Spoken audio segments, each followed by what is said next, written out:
देश दुनिया च वसते पंजाबियों जी आया। मैं हरजिंदर सिंह रंधावा, तुम देख रहे हो पंजाब टैलीविजन और मेरे नाल ने सरदार इकबाल सिंह लालपुरा, भारतीय जनता पार्टी के कौमी वक्ता, नैशनल स्पोक्सपर्सन सरदार इकबाल सिंह लालपुरा साडे नाल जी आया आखदे जी। वाहिगुरू जी का खालसा, वाहिगुरू जी की वाहिगुरू जी फतेह। की फतेह। लालपुरा साहब, तुहाडी पार्टी के काफ़ी लीडर लोए लाखे होए फिरदे आ कल दे जथेदार साहब के बयान तो, आखिर उहदे विच बुरा की है, चुभिया की है? चुभना, ये भारत एक मजबूत लोकतंत्र है जिथे सरकारां बनदियां भी ने ते हार भी जांदियां, लेकिन चोण प्रक्रिया ते ईवीएम ते जिहड़ा है इन्हां दा सवाल चुकना, ये गल कहनी जी कि ये ईवीएम की सरकार है, मैं समझना ये बड़ी चिंता का कंसर्न का विषय है। जी मैं ये समझना कि जथेदार साहब तो इहो जिहे कमेंट करने शोभा नहीं दिंदे, खास करके उदों जो इसे ईवीएम के चुने हुए दो नुमाइंदे बीबी हरसिमरत कौर बादल ते सरदार सुखबीर सिंह जी बादल ਜਿਹੜੇ ਸਾਡੇ ਨਾਲ 2019 ਚ ਇਲੈਕਸ਼ਨ ਲੜੇ ਆ, ਉਹ ਵੀ ਉੱਥੇ ਬੈਠੇ ਹੋਣ ਤੇ ਉਹਨਾਂ ਦੀ ਅਪਾਇੰਟਮੈਂਟ ਜਿਹੜੀ ਜਥੇਦਾਰ ਸਾਹਿਬ ਦੀ, जी ਉਹ ਵੀ ਆਰਜੀ ਜਥੇਦਾਰ, जी ਰੈਗੂਲਰ ਜਥੇਦਾਰ ਨਹੀਂ, ਉਹ ਵੀ ਸਰ ਸੁਖਬੀਰ ਸਿੰਘ ਬਾਦਲ ਨੇ ਕੀਤੀ ਹੈ। ਤੇ ਚਿੰਤਾ ਦਾ ਵਿਸ਼ਾ ਤਾਂ ਹੈ ਕਿ ਦੇਸ਼ ਦੀ ਚੋਣ ਪ੍ਰਕਿਰਿਆ ਤੇ ਹੀ ਕੋਈ ਵਿਅਕਤੀ ਜਿਹੜਾ ਮੈਂ ਸਮਝਣਾ ਕੋਈ ਜਿਸ ਉਹ ਧਾਰਮਿਕ ਵਿਅਕਤੀ ਜਿਹਦੇ ਕੋਲੋਂ ਲੋਕਾਂ ਨੂੰ ਜੋੜਨ ਦੀ ਆਸ ਕੀਤੀ ਜਾਂਦੀ ਹੈ, ਜਿਹਦੇ ਕੋਲੋਂ ਇਹ ਆਸ ਕੀਤੀ ਜਾਂਦੀ ਹੈ ਕਿ ਇਹ ਸਮਾਜ ਨੂੰ ਅੱਗੇ ਵਧਣ ਦੀ ਗੱਲ ਕਰੇਗਾ, ਤੇ ਜੇ ਉਹ ਇਸ ਤਰ੍ਹਾਂ ਦੀ ਗੱਲ ਕਰਦਾ ਤੋੜਨ ਦੀ ਜੋੜਨ ਦੀ, ਤੇ ਮੈਂ ਚਿੰਤਾ ਤਾਂ ਹੋਏਗੀ। ਤੇ ਅਸੀਂ ਇਸ ਕਰਕੇ ਸਾਰੇ ਚਿੰਤਿਤ ਵੀ ਹਾਂ। ਤੇ ਇਸ ਗੱਲ ਤੇ ਅਸੀਂ ਜਥੇਦਾਰ ਸਾਹਿਬ ਦੀ ਇਹ ਗੱਲ ਜਿਹੜੀ ਹੈ, ਮੈਂ ਸਮਝਦਾ ਇਹ ਲੋਕਤੰਤਰ ਨੂੰ ਨੁਕਸਾਨ ਪਹੁੰਚਾਉਣ ਵਾਲੀ ਹੈ, ਲੋਕਤੰਤਰ ਨੂੰ ਮਜ਼ਬੂਤ ਕਰਨ ਵਾਲੀ ਨਹੀਂ। अच्छा, मैनू लालपुरा साहब ये दस्यो कि वो तो है, तुसी अहुदेदार वड्डे हो, तुहाडा पहलू पक्ष आओ, बतौर सिख की सोचते हो? बतौर सिख भी कोई वखरा ख्याल आउंदा जां इवें ही सोच रहे हो? ਬਤੌਰ ਸਿੱਖ ਜਿਹੜਾ ਹੈ, ਅਸੀਂ ਸ਼੍ਰੀ ਅਕਾਲ ਤਖਤ ਸਾਹਿਬ ਨੂੰ ਨਤਮਸਤਕ ਹਾਂ। ਗੁਰਬਾਣੀ ਸ਼੍ਰੀ ਗੁਰੂ ਗ੍ਰੰਥ ਸਾਹਿਬ ਤੇ ਗੁਰੂ ਪੰਥ ਦੋਵਾਂ ਨੂੰ ਸਮਰਪਿਤ ਹੈ। ਲੇਕਿਨ ਜੋ ਕੁਝ ਹੋ ਰਿਹਾ ਹੈ, ਜੋ ਜਿਸ ਤਰ੍ਹਾਂ ਸ਼੍ਰੀ ਅਕਾਲ ਤਖਤ ਸਾਹਿਬ ਦੀ ਦੁਰਵਰਤੋਂ ਹੋ ਰਹੀ ਹੈ, ਮੈਂ ਤਾਂ ਇਹ ਸਮਝਾਂਗਾ ਇਹ ਸਾਡਾ ਕੇਂਦਰੀ ਸਥਾਨ ਰਿਹਾ। ਮੀਰੀ ਪੀਰੀ ਦੇ ਸਿਧਾਂਤ ਨੂੰ ਜਿਹੜਾ ਆਰੰਭ ਕਰਨ ਵਾਲਾ ਜਾਂ ਜਿਹੜਾ ਪ੍ਰਗਟ ਕਰਨ ਵਾਲੀ ਇਹ ਸੰਸਥਾਨ ਹੈ। ਲੇਕਿਨ ਸਾਨੂੰ ਇਹ ਵੀ ਨਹੀਂ ਭੁੱਲਣਾ ਚਾਹੀਦਾ ਕਿ ਗੁਰੂ ਹਰਗੋਬਿੰਦ ਸਾਹਿਬ ਜਿਹੜੇ ਆ ਇਹਨੂੰ ਛੱਡ ਕੇ ਤੇ ਕੀਰਤਪੁਰ ਸਾਹਿਬ ਆ ਗਏ ਸੀ, ਔਰ ਕੀਰਤਪੁਰ ਸਾਹਿਬ ਵੀ ਗੁਰਦੁਆਰਾ ਕੋਟ ਸਾਹਿਬ ਹੈ, ਉੱਥੇ ਜਿਸ ਤਰ੍ਹਾਂ ਉਹ ਬਹਿ ਕੇ ਇਨਸਾਫ ਕਰਦੇ ਹੁੰਦੇ ਸੀ। ਇਹ ਤਾਂ ਇਨਸਾਫ ਦੀ ਹੈ, ਸਭ ਦਾ ਸਾਂਝਾ ਹੈਗਾ। ਇੱਥੇ ਲੋਕ ਸਿੱਖਾਂ ਦੇ ਇਕੱਠੇ ਹੋਣ ਦੀ ਥਾਂ ਹੈ। ਹਮੇਸ਼ਾ ਹੀ ਲੋਕ ਇੱਥੇ ਇਕੱਠੇ ਹੁੰਦੇ ਸੀ। ਜਦੋਂ ਵੀ ਇਹ 18ਵੀਂ ਸਦੀ ਦੇ ਵਿੱਚ ਜੋ ਵੀ ਸਿੱਖ ਮਿਸਲਾਂ ਅੱਗੇ ਵਧੀਆ ਜਿਵੇਂ ਚੱਲਿਆ, ਉਹ ਸਾਰਾ ਇਹ ਸਾਡਾ ਕੇਂਦਰੀ ਸਥਾਨ ਸੀ। ਇਹ ਸਾਰੇ ਸਿੱਖਾਂ ਦਾ ਕੇਂਦਰੀ ਸਥਾਨ ਹੈ। ਹੁਣ ਇਹ ਕਿਸੇ ਜਗ੍ਹਾ ਨਹੀਂ ਹੈਗਾ, ਕੋਈ ਗੁਰਮਤਿ ਦਾ ਸਿਧਾਂਤ ਨਹੀਂ ਕਿ ਜਿਹੜਾ ਅਕਾਲੀ ਹੈ ਉਹੀ ਸਿੱਖ ਹੈ, ਤੇ ਜਿਹੜੇ ਦੂਜੀਆਂ ਪਾਰਟੀਆਂ ਚਾਹੇ ਕੋਈ ਕਾਂਗਰਸ ਚ ਹੈਗਾ ਆ, ਕੋਈ ਭਾਰਤੀ ਜਨਤਾ ਪਾਰਟੀ ਚ ਹੈਗਾ, ਕੋਈ ਜਨਤਾ ਦਲ ਚ ਹੈ, ਕੋਈ ਆਮ ਆਦਮੀ ਪਾਰਟੀ ਚ ਹੈ, ਕੀ ਉਹ ਸਿੱਖ ਨਹੀਂ? ਇਸ ਗੱਲ ਦਾ ਜਵਾਬ ਜਿਹੜਾ ਹੈ ਇਹ ਜਥੇਦਾਰ ਸਾਹਿਬ ਨੂੰ ਦੇਣਾ ਬਣਦਾ ਹੈ, ਕਿਉਂਕਿ ਇਹੋ ਹੀ ਉਹ ਸੈਂਟਰ ਹੈ ਜਿੱਥੋਂ 11 ਮਿਸਲਾਂ ਬਣੀਆਂ ਸੀ ਜੀ, ਔਰ ਉਹਨਾਂ ਦਾ ਇੱਕ ਅੰਬਰੇਲਾ ਜਿਹੜਾ ਹੈ, ਉਹਨਾਂ ਨੇ ਫਿਰ ਆਪਣਾ ਲੀਡਰ ਚੁਣੇ, ਸਰਦਾਰ ਕਪੂਰ ਸਿੰਘ ਨੂੰ, ਸਰਦਾਰ ਜੱਸਾ ਸਿੰਘ ਆਹਲੋਵਾਲੀਏ ਨੂੰ, ਤੇ ਇਸ ਤਰ੍ਹਾਂ ਕੌਮ ਅੱਗੇ ਵੱਧਦੀ ਹੈ। ਬਜਾਏ ਕਿ ਇਹ ਨਹੀਂ ਹੈਗਾ ਕਿ ਇਹ ਇੱਕ ਪੋਲੀਟੀਕਲ ਪਾਰਟੀ ਜਥੇਦਾਰ ਸਾਹਿਬ ਨੂੰ ਦੀ ਇਹ ਜਿਹੜੀ ਸੀਟ ਆਫ ਪਾਵਰ ਹੈ ਉਹਨੂੰ ਆਪਣੇ ਹਿੱਤ ਲਈ ਯੂਜ਼ ਕਰੇ, ਤੇ ਦੂਜਿਆਂ ਨੂੰ ਇਹ ਵੀ ਨਾ ਸਮਝੇ ਕਿ ਉਹ ਸਿੱਖ ਹੀ ਹੈਗੇ ਆ। ਇਹ ਬੜੀ ਚਿੰਤਾ ਦਾ ਵਿਸ਼ਾ ਹੈ। ਅੱਛਾ ਲਾਲਪੁਰਾ ਸਾਹਿਬ, ਤੁਹਾਡੀ ਪਾਰਟੀ ਦੇ ਲੀਡਰ ਗਰੇਵਾਲ ਸਾਹਿਬ ਕੱਲ ਬੜੇ ਗਰਮ ਸੀਗੇ, ਉਹ ਭਾਸ਼ਾ ਦੀ ਮਰਿਆਦਾ ਵੀ ਕਿਤੇ ਕਿਤੇ ਉਲੰਘ ਗਏ।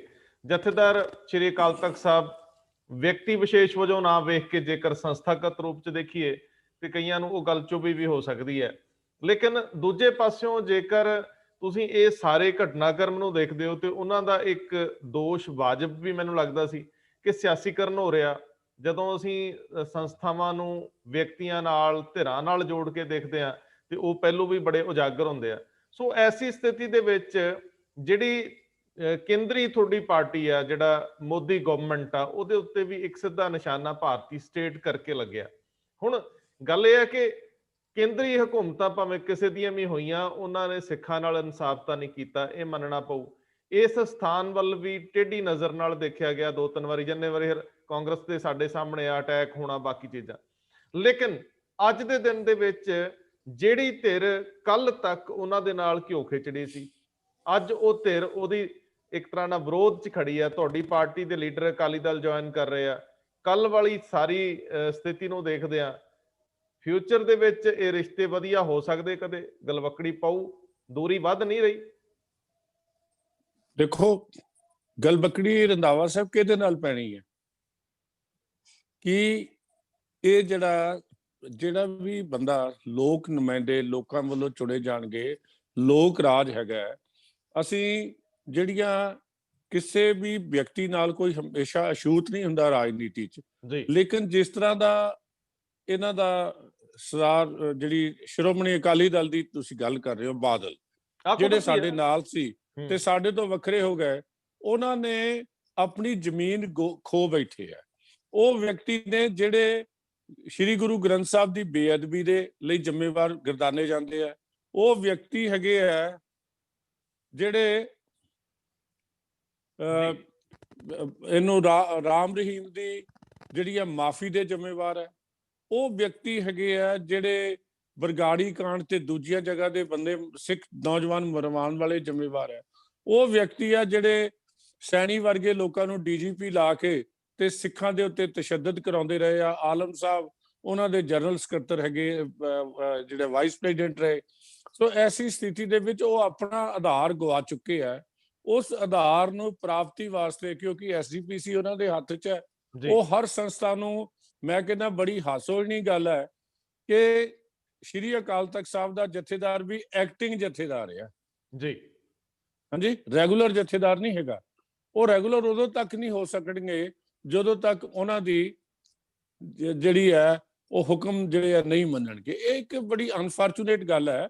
ਅਸੀਂ ਰਾਜਨੀਤੀ ਦੇ ਵਿੱਚ ਤਾਂ ਲੋਕਾਂ ਦੇ ਇੱਕ ਦੂਜੇ ਨਾਲ ਟੁੱਟਣਾ ਜੁੜਨਾ ਆਮ ਬਣਿਆ ਰਹਿੰਦਾ ਜੀ, ਲੇਕਿਨ ਜਦੋਂ ਤੁਸੀਂ ਕਿਸੇ ਧਾਰਮਿਕ ਸੰਸਥਾ ਨੂੰ ਇਸ ਢੰਗ ਨਾਲ ਯੂਜ਼ ਕਰੋ ਕਿ ਉਹ ਜਿਹੜੀ ਹੈ ਤੇ ਦੂਜਿਆਂ ਤੇ ਹਮਲਾ ਕੀਤਾ ਜਾਵੇ, ਤੇ ਤੁਹਾਨੂੰ ਜਿਹੜੀ ਹੈ ਫਿਰ ਕੁਦਰਤੀ ਹੈ ਕਿ ਲੋਕ ਤੁਹਾਡੇ ਤੋਂ ਪਿੱਛੇ ਹਟ ਜਾਂਦੇ ਆ। ਗੱਲ ਤਾਂ ਡਿਵੈਲਪਮੈਂਟ ਦੀ ਹੋਣੀ ਚਾਹੀਦੀ ਹੈ। ਨਹੀਂ, ਤੁਹਾਨੂੰ ਲੱਗਦਾ ਹੈ ਕਿ ਜਥੇਦਾਰ ਸਾਹਿਬ ਨੇ ਉਸ ਵੱਡੇ ਮੰਚ ਤੋਂ ਇੱਕ ਧਿਰ ਦਾ ਪੱਖ ਪੂਰਿਆ, ਦੂਜੀਆਂ ਧਿਰਾਂ ਦੀ ਖਿਲਾਫਤ ਕੀਤੀ ਆ? ਤੁਹਾਨੂੰ ਇੰਜ ਲੱਗ ਰਿਹਾ? ਦੇਖੋ, ਮੈਂ ਕਹਿਣਾ ਵੀ ਜਥੇਦਾਰ ਸਾਹਿਬ ਨੇ ਸੱਚ ਤੋਂ ਦੂਰ ਚਲੇ ਗਏ ਜੀ। ਕਿਵੇਂ? ਜਦੋਂ ਉਹ ਜਿਸ ਤਰ੍ਹਾਂ 328 ਸਰੂਪਾਂ ਦਾ ਸ਼੍ਰੀ ਗੁਰੂ ਗ੍ਰੰਥ ਸਾਹਿਬ ਦੇ ਦੀ ਉਹ ਸਫਾਈ ਪੇਸ਼ ਕਰਦੇ ਆ ਕਿ ਅਸੀਂ ਉਹ ਜੀ ਫਲਾਣੀ ਜਗ੍ਹਾ ਚਲੇ ਗਏ। ਗੱਲ ਤਾਂ ਇਹ ਹੈ ਕਿ ਲੋਕ ਜਾਣਨਾ ਚਾਹੁੰਦੇ ਆ ਕਿ ਕਿਹਨਾਂ ਦੇ ਹੁਕਮਾਂ ਨਾਲ ਗਏ, ਕਿੱਥੇ ਕਿੱਥੇ ਗਏ। ਤੁਸੀਂ ਗਰੀਬ ਉਹਨਾਂ ਤੇ ਪਾ ਦਿੱਤੀ। ਤੇ ਮੈਂ ਤਾਂ ਇੱਕ ਸਿੱਖ ਦੇ ਤੌਰ ਤੇ ਗੱਲ ਕਰਾਂਗਾ, ਤੁਸੀਂ ਇੱਕ ਵਾਰੀ ਸਜ਼ਾ ਦਿੰਦੇ ਹੋ, ਪਹਿਲੀ 2015 ਵਾਲੀ ਐਗਜ਼ੈਕਟਿਵ ਨੂੰ, ਦੂਜੀ ਵਾਰੀ ਸਜ਼ਾ ਦਿੰਦੇ ਹੋ, ਸਜ਼ਾ ਹੀ ਮੈਂ ਕਹਾਂਗਾ ਜਿਹਨੂੰ ਤਨਖਾਹ ਲਾਤੀ, ਬੇਸਿਕਲੀ ਹੁਣ ਵੀ ਦਿੱਤਾ ਕਿ ਇਹਨਾਂ ਦੀ ਹੁਣ ਵੀ ਗਲਤੀ ਹੈ। ਤੇ ਜੇ ਸਜ਼ਾ ਵਾਲੇ ਹੀ ਮੁੜ ਕੇ ਤੁਸੀਂ ਆਗੂ ਰੱਖਣੇ ਆ, ਹਾਂਜੀ, ਤੇ ਸਮਾਜ ਕਿਹੜੇ ਪਾਸੇ ਜਾਏਗਾ? ਇਹ ਉਹੀ ਆਗੂ ਹੈ ਜਿਨ੍ਹਾਂ ਨੂੰ ਤੁਸੀਂ ਰਾਮ ਰਹੀਮ ਦੇ ਨਾਲ ਮਿਲਣ ਵਰਤਨ ਕਰਕੇ 2017 ਦੀ ਇਲੈਕਸ਼ਨ ਦੇ ਵਿੱਚ ਉਹਨਾਂ ਨੂੰ ਤੁਸੀਂ ਸਜ਼ਾ ਲਾਈ ਸੀਗੀ, ਉਹਨਾਂ ਨੂੰ ਤਨਖਾਹ ਲਾਈ ਸੀ। ਹੁਣ ਇਹ ਜਿਹੜੇ ਲੋਕ ਆ, ਮੈਂ ਸਮਝਦਾ ਇਹ ਤਾਂ ਗੁਰੂ ਨੂੰ ਮੰਨਦੇ ਹੀ ਨਹੀਂ। ਜੇ ਤੁਸੀਂ ਕੋਈ ਐਕਸ਼ਨ ਲੈਣਾ ਹੈ, ਜਿਹੜਾ ਨਿਰਪੱਖ ਐਕਸ਼ਨ ਲੈਣਾ, ਤੇ ਇਹਨਾਂ ਦੇ ਖਿਲਾਫ ਬਣਦਾ ਹੈ ਜਿਨ੍ਹਾਂ ਨੇ ਗੁਰੂ ਦੀ ਹੁਕਮਦੂਲੀ ਕੀਤੀ ਹੈ, ਜਿਹੜੇ ਅਕਾਲ ਤਖਤ ਸਾਹਿਬ ਦੇ ਹੁਕਮਾਂ ਦੀ ਅਦੂਲੀ ਕੀਤੀ ਹੈ। ਫਿਰ ਤੁਸੀਂ ਉਹਨਾਂ ਨੂੰ ਮੁੜ ਕੇ ਚਲੋ ਜਿਹੜੀ ਹੈ ਤਨਖਾਹ ਵੀ ਲਾਤੀ, ਫਿਰ ਮਾਫ ਵੀ ਕਰ ਦਿੱਤਾ। ਤੇ ਇੱਕ ਵਾਰੀ ਤਨਖਾਹ ਲੱਗਦੀ ਹੈ, 2 ਵਾਰੀ ਤਨਖਾਹ ਲੱਗਦੀ ਹੈ, ਕਿ ਰੋਜ਼ ਹੀ ਤਨਖਾਹ ਲੱਗੀ ਜਾਣੀ ਹੈ।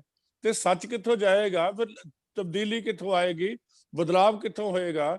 1920 ਦੇ ਵਿੱਚ ਜਿਹੜੀ ਹੈ ਐਸਜੀਪੀਸੀ ਦੇ ਵਿੱਚ, ਜਾਂ ਐਸਜੀਪੀਸੀ ਦਾ ਤਾਂ ਹੈ ਨਹੀਂ ਸੀ, ਮਹੰਤਾ ਤੇ ਅਸੀਂ ਦੋਸ਼ ਲਾਉਂਦੇ ਸੀ, ਉਹਨਾਂ ਨੇ ਆਹ ਜ਼ਿਆਦਤੀ ਕੀਤੀ। ਅੱਜ ਵੀ ਅਸੀਂ ਜਿਹੜੀ ਗੱਲ ਤਾਂ ਸਾਡੇ ਮਸਲੇ ਹੱਲ ਕਰਨ ਵਾਲੀ ਹੈ ਕਿ ਸਿੱਖ ਕੌਮ ਚੋਂ ਜਾਤ ਪਾਤ ਕਿਵੇਂ ਜਾਏਗੀ ਜੀ, ਕਿਹੜਾ ਹੁਕਮਨਾਮਾ ਜਾਰੀ ਕੀਤਾ ਹੈ ਕਿ ਕੋਈ ਨਾ ਜਾਤ ਪੁੱਛੇ ਤੇ ਨਾ ਜਾਤ ਦੱਸੇ। ਤੁਸੀਂ ਕਿਹੜਾ ਹੁਕਮਨਾਮਾ ਜਾਰੀ ਕੀਤਾ ਹੈ ਕਿ ਜਿਹਦੇ ਵਿੱਚ ਇਹ ਕਿਹਾ ਜਾਵੇ ਕਿ ਜਿਹੜੀਆਂ ਰਿਜ਼ਰਵ ਸੀਟਾਂ ਆ ਇਹ ਸਾਡੀਆਂ ਪੰਜਾਬ 'ਚ ਨਹੀਂ ਚਾਹੀਦੀਆਂ ਸਿੱਖ ਮੈਜੋਰਿਟੀ ਵਾਲੀ ਸੀਟ ਤੇ, ਕਿਉਂਕਿ ਅਸੀਂ ਤਾਂ ਜਾਤ ਪਾਤ ਨੂੰ ਮੰਨਦੇ ਹੀ ਨਹੀਂ। ਸਾਡੇ ਤੇ ਗੁਰੂ ਸਾਹਿਬ ਹੀ ਜਿਹੜੀ ਆ ਹੁਕਮ ਹੈ ਕਿ ਜਿਹੜੇ ਆ ਅਸੀਂ ਏਕ ਪਿਤਾ ਏਕ ਇਸਕੇ ਹਮ ਬਾਰਕ। ਅੱਜ ਤੋਂ ਤੁਹਾਡੇ ਪਿਤਾ ਦਾ ਨਾਮ ਗੁਰੂ ਗੋਬਿੰਦ ਸਿੰਘ ਆ, ਮਾਤਾ ਦਾ ਨਾਮ ਸਾਹਿਬ ਕੌਰ ਹੈ, ਤੇ ਰਹਿਣ ਵਾਲੇ ਅਸੀਂ ਅਨੰਦਪੁਰ ਸਾਹਿਬ ਦੇ ਆ। ਤੇ ਇਹ ਹੁਕਮਨਾਮੇ ਦੇ ਵਿੱਚ ਕਿੱਥੇ ਜਾਤ ਪਾਤ ਆ ਗਈ? ਇੱਕ ਪਿਓ ਦੇ ਪੁੱਤਰਾਂ ਦੀ ਜਾਤ ਪਾਤ ਵੱਖਰੀ ਹੋ ਸਕਦੀ ਹੈ? ਅਸਲ ਮੁੱਦੇ ਸਾਡੇ ਇਹ ਹੈਗੇ ਆ ਕਰਨ ਵਾਲੇ। ਸਾਡੇ ਜਿਹੜੇ ਨੌਜਵਾਨ ਹੈ ਉਹ ਕਿਉਂ ਪਤਿਤ ਹੋ ਰਹੇ ਆ? ਕਿਸ ਤਰ੍ਹਾਂ ਲੋਕੀ ਜਿਹੜੇ ਦੂਜੇ ਪਾਸੇ ਧਰਮ ਪਰਿਵਰਤਨ ਹੋ ਰਿਹਾ? ਤੁਸੀਂ ਉਹ ਮੁੱਦੇ ਛੱਡ ਕੇ ਤੁਸੀਂ ਰਾਜਨੀਤੀ ਦੀ ਗੱਲ ਕਰਦੇ ਹੋ ਔਰ ਉਹਨਾਂ ਬੰਦਿਆਂ ਦੀ ਪੁਸ਼ਟਪਨਾਹੀ ਕਰ ਰਹੇ ਹੋ ਜਿਨ੍ਹਾਂ ਨੇ ਇੱਕ ਵਾਰੀ ਨਹੀਂ 3 ਗੁਨਾਹ ਤਾਂ ਇਹਨਾਂ ਨੇ ਆਪ ਹੀ ਫੜ ਲਏ।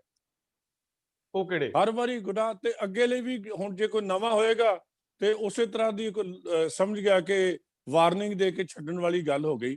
ਮੈਂ ਸਮਝਦਾ ਇਹ ਤਾਂ ਬਹੁਤ ਜ਼ਿਆਦਾ ਲੋਕਾਂ ਨੂੰ ਜਿਹੜੀਆਂ ਲੋਕਾਂ ਨੂੰ ਇਹ ਇਨਕਰੇਜ ਨਹੀਂ ਕਰਦੀਆਂ। ਦੂਜੀ ਗੱਲ ਇੱਕ ਮੈਂ ਹੋਰ ਕਹਿਣੀ ਚਾਹੁੰਦਾ ਕਿ ਸਿੰਘ ਸਾਹਿਬਾਨ ਦਾ ਬੜਾ ਮਾਣ ਸਤਿਕਾਰ ਵਧੇ, ਬਹੁਤ ਹੀ ਲੋਕਾਂ 'ਚ ਇੱਜ਼ਤ ਬਣਦੀ ਜੇ ਇਹ ਜਿਹੜਾ ਸ਼੍ਰੀ ਅਕਾਲ ਤਖਤ ਤੋਂ ਸਾਹਮਣੇ ਗੁਰੂ ਨਾਨਕ ਨਿਵਾਸ ਹੈਗਾ, ਤੇਜਾ ਸਿੰਘ ਸਮੁੰਦਰੀ ਹਾਲ ਹੈ, ਜਿੱਥੇ ਐਸਜੀਪੀਸੀ ਦਾ ਆਫਿਸ ਹੈ, ਜੇ ਉਹਦੇ ਸਾਹਮਣੇ ਧਰਨਾ ਲੱਗਾ ਸੀ, ਮੈਂ ਸਮਝਦਾ 5 ਸਿੰਘ ਸਾਹਿਬਾਨ ਨੂੰ ਜਾ ਕੇ ਅਸੀਂ ਵੀ ਸਤਿਕਾਰ ਕਰਦੇ, ਉਹਨਾਂ ਸਿੱਖਾਂ ਨਾਲ ਰਾਜੀਨਾਮਾ ਕਰਦੇ, ਉਹਨਾਂ ਸਿੱਖਾਂ ਨੂੰ ਤਰਕ ਨਾਲ ਗੱਲ ਸਮਝਾਉਂਦੇ, ਉਹਨਾਂ ਨੂੰ ਪਿਆਰ ਨਾਲ ਗੱਲ ਸਮਝਾਉਂਦੇ।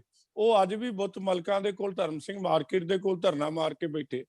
ਇਹ ਪਹਿਲੀ ਵਾਰੀ ਹੈ ਕਿ ਭਾਈ ਰਣਜੀਤ ਸਿੰਘ ਜਥੇਦਾਰ ਸਾਹਿਬ ਜਿਹੜੇ ਆ ਘੰਟਾ ਘਰ ਵਾਲੀ ਸਾਈਡ ਦੇ ਉੱਤੇ ਧਰਨਾ ਮਾਰ ਕੇ ਬੈਠੇ, ਉੱਥੇ ਰੌਲਾ ਪਾਉਂਦੇ ਗਏ। ਭਾਈ ਜਿਹੜਾ ਧਿਆਨ ਸਿੰਘ ਮੰਡ ਹੈ, ਮੈਂ ਸਮਝਦਾ ਮਤਵਾਜ਼ੀ, ਜਥੇਦਾਰ ਵੀ ਮਤਵਾਜ਼ੀ ਹੁੰਦੇ ਆ ਕਿਤੇ, ਜਥੇਦਾਰ ਤਾਂ ਇੱਕ ਹੋਣਾ ਚਾਹੁੰਦਾ। ਇਹ ਕੌਮੀ ਬਖਰੇਵੇਂ ਹੱਲ ਕਰਨ ਵਾਸਤੇ ਜਥੇਦਾਰ ਸਾਹਿਬ ਨੂੰ ਜ਼ੋਰ ਲਾਉਣਾ ਚਾਹੀਦਾ। ਬਲਕਿ ਸਿੱਖ ਜਿੱਥੇ ਵੀ ਬੈਠਾ, ਭਾਰਤੀ ਜਨਤਾ ਪਾਰਟੀ 'ਚ ਬੈਠਾ, ਕਾਂਗਰਸ 'ਚ ਬੈਠਾ, ਦੂਜੇ ਪਾਸੇ ਬੈਠਾ, ਉਹਨਾਂ ਸਾਰਿਆਂ ਨੂੰ ਆਵਾਜ਼ ਮਾਰ ਕੇ ਆਪਣੀ ਛਾਤੀ ਨਾਲ ਲਾਉਣਾ ਚਾਹੀਦਾ ਤੇ ਇੱਕ ਬਣਾਉਣਾ ਚਾਹੀਦਾ, ਤੇ ਤਾਂ ਕਿ ਅਸੀਂ ਜਿਹੜੇ ਆ ਇਸ ਕੌਮੀ ਪੱਧਰ ਤੇ ਮਿਲ ਕੇ, ਪੰਥਕ ਪੱਧਰ ਤੇ ਮਿਲ ਕੇ ਅਸੀਂ ਸਮਾਜ ਨੂੰ ਤੇ ਦੇਸ਼ ਨੂੰ ਅੱਗੇ ਵਧਾ ਸਕੀਏ, ਆਪਣੀ ਕੌਮ ਨੂੰ ਅੱਗੇ ਵਧਾ ਸਕੀਏ, ਐਜੂਕੇਸ਼ਨ ਨੂੰ ਅੱਗੇ ਵਧਾ ਸਕੀਏ।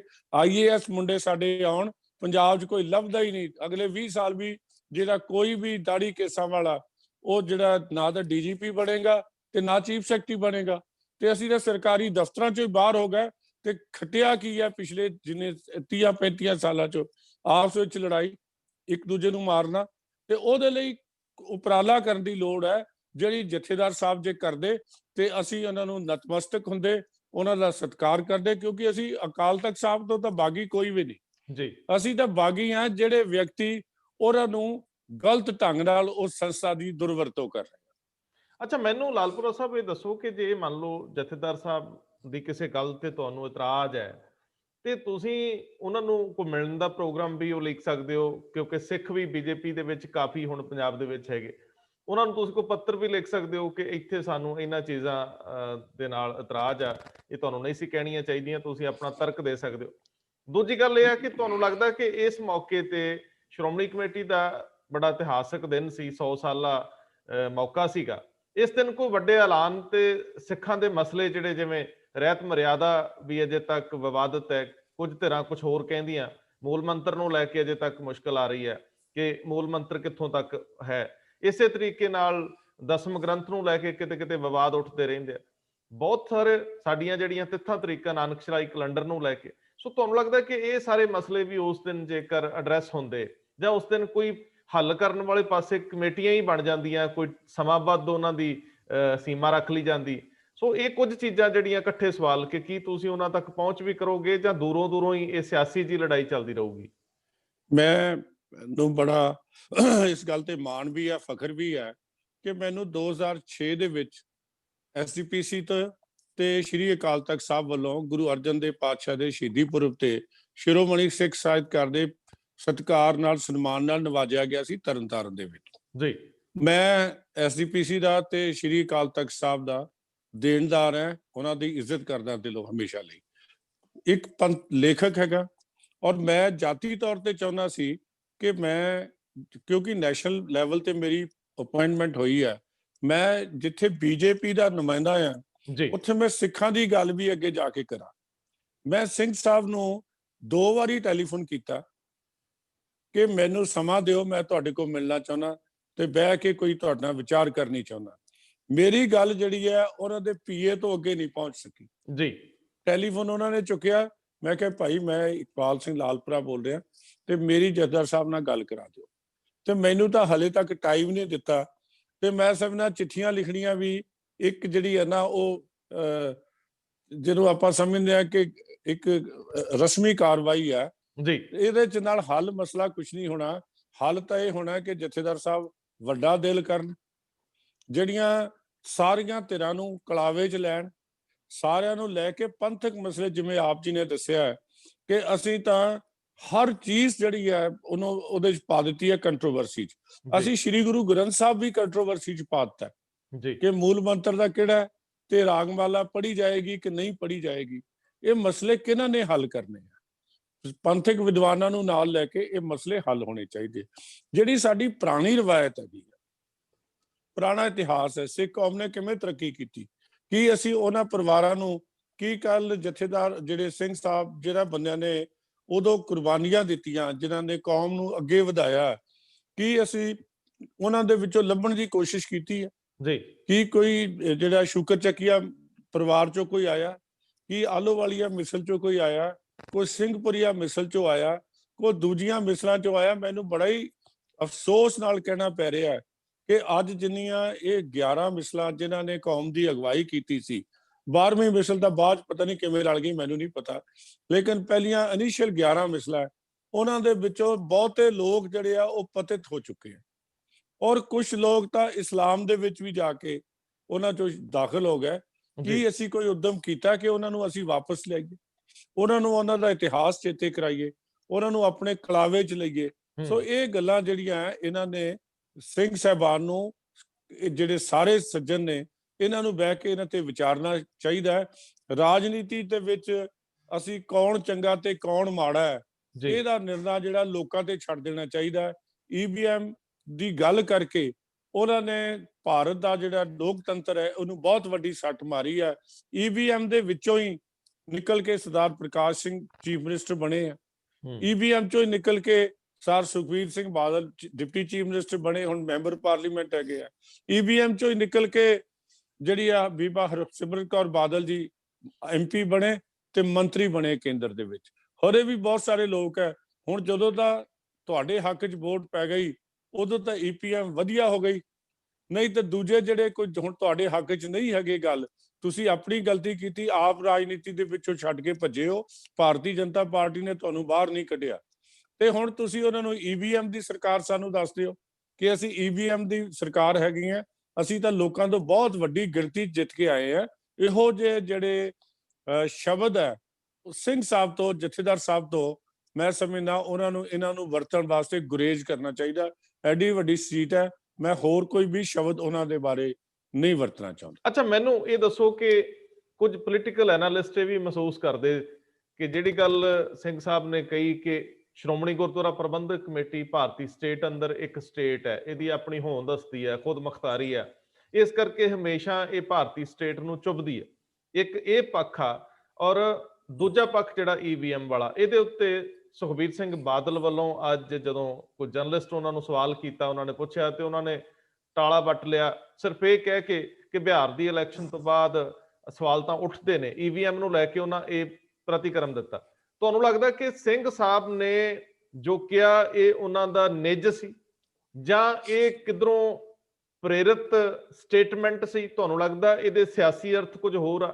ਸਿੰਘ ਸਾਹਿਬ ਦਾ ਕਹਿਣ ਦਾ ਭਾਵ ਕੀ ਸੀ, ਕੋਈ ਸਮਝ ਸਕੇ ਹੋ ਤੁਸੀਂ ਇਹਨੂੰ? ਦੇਖੋ, ਸਿੰਘ ਸਾਹਿਬ ਦਾ ਕਹਿਣ ਤੋਂ ਭਾਵ ਹੈ ਜੋ ਸਰ ਸੁਖਬੀਰ ਸਿੰਘ ਬਾਦਲ ਜੀ ਨੇ ਕਿਹਾ। ਜਿਹੜਾ SGPC ਦਾ ਪ੍ਰਧਾਨ ਹੈ, ਹੁਣ ਥੋੜੇ ਦਿਨਾਂ ਨੂੰ ਫੇਰ ਉੱਥੋਂ ਹੀ ਨਿਕਲਣਾ ਜੀ, ਲਿਫਾਫੇ ਦੇ ਵਿੱਚੋਂ। ਹਾਂਜੀ, ਕੌਣ ਨਿਕਲਦਾ ਅਸੀਂ ਵੇਖ ਲੈਣਾ।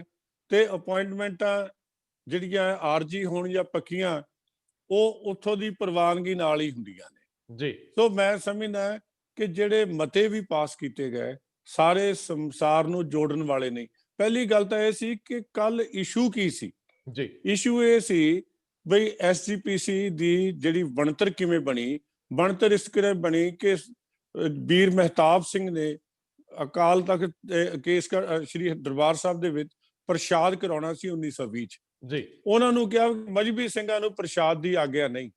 ਫਿਰ ਖਾਲਸਾ ਕਾਲੀ ਦੇ ਪ੍ਰੋਫੈਸਰ ਇਕੱਠੇ ਹੋਏ, ਉਹ ਨਾਲ ਲੈ ਕੇ ਗਏ ਹੁਕਮਨਾਮਾ ਜਿਹੜਾ ਹੈ ਉਹ ਗਰੀਬ ਭਾਈਚਾਰੇ ਦੇ ਹੱਥ 'ਚ ਨਿਕਲਿਆ। ਦਰਗਾਹ ਨੇ ਆਰੇ ਬਖਸ਼ ਲੈ, ਆਪਣੀ ਜਿਹੜੀ ਇੱਕ ਸ਼ਬਦ ਆਇਆ। ਹੁਣ ਗੱਲ ਤਾਂ ਹੈ ਵੀ ਕੱਲ ਇਹਨਾਂ ਨੇ ਉਸ ਗਰੀਬ ਭਾਈਚਾਰੇ ਵਾਸਤੇ ਬਰਾਬਰ ਕਰਨ ਵਾਸਤੇ ਕੀ ਉਦਮ ਕੀਤਾ। ਪਹਿਲੀ ਗੱਲ ਤਾਂ ਇੱਥੇ ਆ। ਦੂਜੀ ਗੱਲ ਹੈ ਗੁਰਦੁਆਰਾ ਪ੍ਰਬੰਧ ਦੇ ਵਿੱਚ ਸੁਧਾਰ ਦੀ ਗੱਲ ਸੀ, ਜਿਹਨੂੰ ਅਸੀਂ ਸੁਧਾਰ ਕਰਨਾ ਚਾਹੀਦਾ ਸੀ। ਗੱਲ ਇਹ ਹੈ ਕਿ ਇਹਨਾਂ ਨੇ ਗੁਰਦੁਆਰਾ ਪ੍ਰਬੰਧ ਵਿੱਚ ਕੀ ਸੁਧਾਰ ਕੀਤਾ। ਹਰ ਤਰ੍ਹਾਂ ਦੇ ਦੋਸ਼ ਜਿਹੜੇ ਗੁਰਦੁਆਰਾ ਪ੍ਰਬੰਧ ਚ ਲੱਗ ਰਹੇ ਆ ਔਰ ਹਰ ਜਗ੍ਹਾ ਲੱਗ ਰਹੇ ਆ। ਕਈ ਜਗ੍ਹਾ ਤਾਂ ਐਸੇ ਦੋਸ਼ ਹੈ ਕਿ ਮੰਗਤਿਆਂ ਤੋਂ ਵੀ ਹਿੱਸਾ ਮੰਗਦੇ ਆ। ਕੀਰਤਪੁਰ ਸਾਹਿਬ ਇਹ ਵੀ ਦੋਸ਼ ਹੈ ਕਿ ਲੰਗਰ ਦੇ ਪੈਸੇ ਖਾ ਗਏ। ਕੋਈ ਕਿਸੇ ਦੋਸ਼ ਹੈ, ਕੋਈ ਕਿਸੇ ਦੋਸ਼ ਹੈ। ਕੀ ਅਸੀਂ ਇਹਨਾਂ ਨੇ ਕੋਈ ਬਹਿ ਕੇ ਪੜਤਾਲ ਕੀਤੀ, ਕੋਈ ਮੀਟਿੰਗ ਕੀਤੀ ਕਿ ਜਿਹੜਾ ਇਹ ਅਸਲ ਐਸਜੀਪੀਸੀ ਦੇ ਪ੍ਰਬੰਧ ਵਾਸਤੇ ਸੀ, ਪ੍ਰਬੰਧ ਦੇ ਵਿੱਚ ਹੁਣ ਆਹ ਖਾਮੀਆਂ ਨੇ ਤੇ ਅੱਗੇ ਲਈ ਇਹ ਖਾਮੀਆਂ ਨਾ ਹੋਣ, ਇਹਨਾਂ ਵਾਸਤੇ ਕੀ ਕਰੀਏ। ਦੂਜੀ ਗੱਲ, ਕੀ ਇਹਨਾਂ ਨੇ ਕੋਈ ਐਸਾ ਕੀਤਾ ਕਿ ਅਸੀਂ ਸਿੱਖ ਇਤਿਹਾਸ ਬਾਰੇ ਕੋਈ ਖੋਜ ਕਰੀਏ। ਪੁਰਾਣੇ ਵਿਦਵਾਨਾਂ ਨੇ ਵੀ ਲਿਖਿਆ ਕਿ ਸਿੱਖਾਂ ਦੀ ਸਭ ਤੋਂ ਵੱਡੀ ਕਮਜ਼ੋਰੀ ਹੈ ਕਿ ਅਸੀਂ ਆਪਣਾ ਇਤਿਹਾਸ ਹੀ ਨਹੀਂ ਲਿਖਿਆ। ਰੋਜ਼ ਇੱਕ ਸਿਆਪਾ ਪੈਂਦਾ ਹੈ ਕਿ ਉੱਥੇ ਗੁਰੂ ਸਾਹਿਬ ਬਾਰੇ ਆਹ ਲਿਖ ਦਿੱਤਾ, ਇੱਥੇ ਆਹ ਲਿਖ ਦਿੱਤਾ। ਤੇ ਕੀ ਅਸੀਂ ਇਤਿਹਾਸ ਰਿਸਰਚ ਬੋਰਡ ਜਿਹੜਾ ਕੋਈ ਬਣਾਇਆ? ਜਿਹੜੇ ਅਸਲ ਕੰਮ ਸਿੱਖਾਂ ਦੇ ਕਰਨ ਵਾਲੇ ਸੀ ਉਹਨਾਂ ਦੇ ਵਿੱਚੋਂ ਤਾਂ ਮੈਨੂੰ ਨਹੀਂ ਲੱਗਦਾ ਕੋਈ ਇਹਨਾਂ ਨੇ ਕੀਤਾ ਹੈ। ਗੱਲ ਸਭ ਤੋਂ ਵੱਡੀ ਖਬਰ ਜਿਹੜੀ ਹੈ, ਇਹ ਭਾਵੇਂ ਸੱਚੀ ਆ ਕਿ ਝੂਠੀ ਹੈ, ਇਹੋ ਹੀ ਆਈ ਹੈ ਕਿ ਈਵੀਐਮ ਜਿਹੜੀ ਹੈ ਇਹ ਸਰਕਾਰ ਦਾ ਈਵੀਐਮ ਦੀ ਸਰਕਾਰ ਹੈ। ਕੇਂਦਰ ਸਰਕਾਰ ਤੋਂ ਮੰਗਣਾ ਕੁਝ ਚਾਹੀਦਾ ਸੀ ਕਿ ਅਸੀਂ ਗੁਰੂ ਤੇਗ ਬਹਾਦਰ ਸਾਹਿਬ ਦਾ 400 ਸਾਲਾ ਮਨਾ ਰਹੇ ਹਾਂ, ਆਓ ਇਕੱਠੇ ਹੋ ਕੇ ਮਨਾਈਏ ਤੇ ਗੁਰੂ ਸਾਹਿਬ ਦੀ ਸਿੱਖਿਆ ਜਿਹੜੀ ਹੈ ਉਹ ਤੋਬੜੀ ਉੱਥੇ ਲੈ ਚਲੀਏ, ਉਹ ਰਾਜੇ ਲੱਭੀਏ ਜਿਹੜੇ ਗੁਰੂ ਸਾਹਿਬ ਦੇ ਸ਼ਾਗਿਰਦ ਸੀਗੇ, ਉਸ ਪਰਿਵਾਰਾਂ ਨਾਲ ਸੰਪਰਕ ਪੈਦਾ ਕਰੀਏ ਜਿਹੜੇ ਸਾਡੇ ਪੁਰਾਣੇ ਗੁਰੂ ਘਰ ਦੇ ਸਿੱਖ ਧਰਮ ਦੇ ਪ੍ਰਚਾਰ ਕੇਂਦਰ ਸੀ। ਮੰਜੀਆਂ ਤੋਂ ਆਗਰਾ ਵੀ ਸਾਡਾ ਇੱਕ ਸੈਂਟਰ ਸੀ, ਸਾਡਾ ਪਟਨਾ ਸਾਹਿਬ ਵੀ ਇੱਕ ਸੈਂਟਰ ਸੀ, ਸਾਡਾ ਅਸਾਮ ਵੀ ਸੈਂਟਰ ਸੀ। ਅਸੀਂ ਉਹਨਾਂ ਸੈਂਟਰਾਂ ਨੂੰ ਕਿਵੇਂ ਰਿਵਾਈਵ ਕਰਨਾ ਹੈ? ਅਸਲ ਤਾਂ ਇਹ ਗੱਲ ਕਰਨ ਵਾਲੀ ਸੀ ਜਿਹਦੇ ਨਾਲ ਸਾਰੀ ਸਿੱਖ ਕੌਮ ਨੂੰ ਜੋੜਨ ਦੀ ਗੱਲ ਸਿੰਘ ਸਾਹਿਬਾਨ ਦੇ ਮੂੰਹ ਤੋਂ ਨਿਕਲਦੀ ਤੇ ਸਾਰੀ ਦੁਨੀਆ ਉਹਨਾਂ ਤੇ ਫੁੱਲ ਚੜਾਉਂਦੀ। ਲਾਸਟ ਵਿੱਚ ਮੈਂ ਸਿਰਫ ਇਹ ਪੁੱਛੂੰਗਾ ਕਿ ਕੀ ਇਸ ਸਾਰੇ ਘਟਨਾਕ੍ਰਮ ਤੋਂ ਬਾਅਦ ਤੁਹਾਡੇ ਰਿਸ਼ਤੇ ਤੁਹਾਡੇ ਪੁਰਾਣੇ ਭਾਈਵਾਲਾ ਨਾਲ ਅੱਗੇ ਨਾਲੋਂ ਦੂਰੀ ਵਾਲੇ ਬਣ ਗਏ, ਵਿੱਥ ਵਾਲੇ ਬਣ ਗਏ, ਜਾਂ ਵਿਅਕਤੀਗਤ ਤੌਰ ਤੇ ਅਜੇ ਵੀ ਰਿਸ਼ਤੇ ਉਦਾਂ ਹੀ ਚੱਲਦੇ ਪਏ ਆ ਸਾਰਿਆਂ ਦੇ ਔਰ ਸੰਭਾਵਨਾਵਾਂ ਦੀ ਗੇਮ ਹੈ ਸਿਆਸਤ, ਕਿਤੇ ਵੱਖਰੇ ਵੱਖਰੇ ਇਲੈਕਸ਼ਨ ਲੜ ਕੇ ਫਿਰ ਇਕੱਠੇ ਹੋਣ ਦੀ ਸੰਭਾਵਨਾ ਵੀ ਹੋ ਸਕਦੀ? ਦੇਖੋ, ਰਾਜਨੀਤੀ ਸੰਭਾਵਨਾਵਾਂ ਦੀ ਖੇਡ ਹੈ, ਪਹਿਲੀ ਗੱਲ।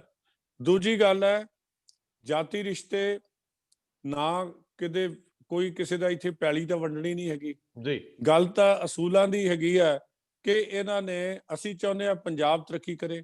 ਮੈਂ ਤਾਂ ਇੱਕ ਨਵੀਂ ਗੱਲ ਕਰਦਾ ਹੁੰਦਾ, ਹਾਂਜੀ ਜੀ, ਹਿੰਦੂ ਸਿੱਖ ਇੱਕੋ ਹੀ ਬਣਨ ਤੇ ਪੰਜਾਬ ਜਿਹੜਾ ਸਭ ਤੋਂ ਉੱਤੇ ਜਾਵੇ, ਪੰਜਾਬ ਦੇ ਮਸਲੇ ਜਾਣ, ਪੰਜਾਬੀਅਤ ਜਾਵੇ। ਅਸੀਂ ਸਾਰੇ ਲੋਕ ਜਿਹੜੇ ਆ ਨਾ, ਇੱਕ ਮੇਕ ਹਿੰਦੂ ਸਿੱਖ, ਪੰਜਾਬ ਨੰਬਰ 1, ਸਭ ਨੰਬਰ 1 ਜੀ। ਤੇ ਜੇ ਅਸੀਂ ਪੰਜਾਬ ਬਣਾਉਣਾ ਹੈ ਤੇ ਅਸੀਂ ਜਿਹੜੀ ਹੈ ਨਾ, ਪੰਜਾਬ ਨਾ ਹਿੰਦੂ ਨਾ ਮੁਸਲਮਾਨ, ਪੰਜਾਬ ਜਿਉਂਦਾ ਗੁਰਾਂ ਦੇ ਨਾਂ ਤੇ ਅਸੀਂ ਆਪਣੀ ਸਭਤਾ, ਗੁਰੂਆਂ ਦੀ ਸਭਤਾ, ਪਿਆਰ ਦਾ ਜਿਹੜਾ ਲੈ ਕੇ ਜਾਵਾਂਗੇ ਸਾਰਿਆਂ 'ਚ, ਤੇ ਅਸੀਂ ਅੱਗੇ ਵੱਧ ਸਕਾਂਗੇ।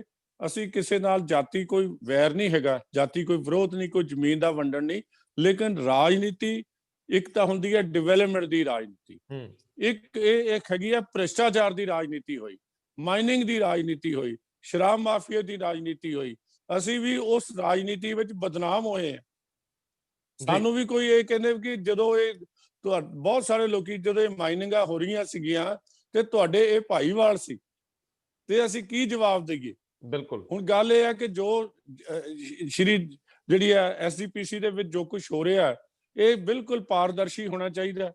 ਕੀ ਇਹਦੇ ਸਿੱਖ ਕੌਮ ਇਸ ਗੱਲ ਦਾ ਜਵਾਬ ਮੰਗਦੀ ਹੈ? ਅਸੀਂ ਤਾਂ ਇਹਨਾਂ ਦੀ ਤਰੱਕੀ ਚਾਹੁੰਦੇ ਹਾਂ ਕਿ ਕੌਮ ਦੀ ਤਰੱਕੀ ਹੋਵੇ, ਪੰਥ ਦੀ ਤਰੱਕੀ ਹੋਵੇ, ਭਾਈਚਾਰਾ ਮਜ਼ਬੂਤ ਹੋਵੇ, ਤੇ ਮਿਲ ਕੇ ਜਿਹੜੀਆਂ ਸਾਡੀਆਂ ਕਨਵਰਸ਼ਨਾਂ ਹੋ ਰਹੀਆਂ, ਜਿਹੜੇ ਸਾਨੂੰ ਕੁਤਰ ਰਹੇ ਆ ਸਾਡੇ ਥੱਲੇ ਵਿੱਚ ਵੜ ਕੇ, ਉਹ ਕਨਵਰਸ਼ਨ ਬੰਦ ਹੋਵੇ। ਅਸੀਂ ਆਪਣੇ ਜਿਹੜੇ ਬੱਚੇ ਆ ਉਹਨਾਂ ਨੂੰ ਸਾਬਤ ਸੂਰਤ ਦਸਤਾਰ ਸਿਰਾ ਵਾਲੇ ਪਾਸੇ ਲੈ ਕੇ ਚੱਲੀਏ। ਇਹ ਸਾਡਾ ਉਦਮ ਹੈ। ਅਸੀਂ ਇਸ ਪਾਸੇ ਇਹਨਾਂ ਦਾ ਸਾਥ ਦੇਣ ਨੂੰ ਤਿਆਰ ਹੈ ਐਸਜੀਪੀਸੀ ਦਾ। ਆਖਰੀ ਸਵਾਲ, ਤਰੁਣ ਚੁੱਗ ਆਖਦੇ ਆ ਕਿ 117 ਤੇ ਸਾਡੀ ਪੂਰੀ ਤਿਆਰੀ ਸ਼ੁਰੂ ਹੈ, ਤੇ ਦੂਜੇ ਬੰਨੇ ਤੁਸੀਂ ਕਿਉਂਕਿ ਅੱਜ ਕੱਲ ਉੱਪਰਲੀਆਂ ਸਫਾਂ 'ਚ ਬਹਿੰਦੇ ਹੋ, ਪਾਰਟੀ ਦੇ ਪਾਲਿਸੀ ਪ੍ਰੋਗਰਾਮ ਤੁਹਾਡੇ ਨਾਲ ਡਿਸਕਸ ਕੀਤੇ ਜਾਂਦੇ ਆ, ਇੱਕ ਤਰ੍ਹਾਂ ਨਾਲ ਤੁਸੀਂ ਹਰ ਦਿਨ ਹੀ ਕੀ ਕਹਿਣਾ, ਕਿਹਨਾਂ ਵਿਸ਼ਿਆਂ ਤੇ ਕਹਿਣਾ, ਕਿਹਨਾਂ ਚੈਨਲਾਂ ਤੇ ਜਾਣਾ ਹੈ, ਉਹ ਤੁਹਾਡੀ ਜ਼ਿੰਮੇਵਾਰੀ ਹੈ। ਕਿਸੇ ਸਿੱਖ ਚਿਹਰੇ ਨੂੰ ਇਹ ਵੱਡੀ ਜ਼ਿੰਮੇਵਾਰੀ ਮਿਲੀ ਹੈ।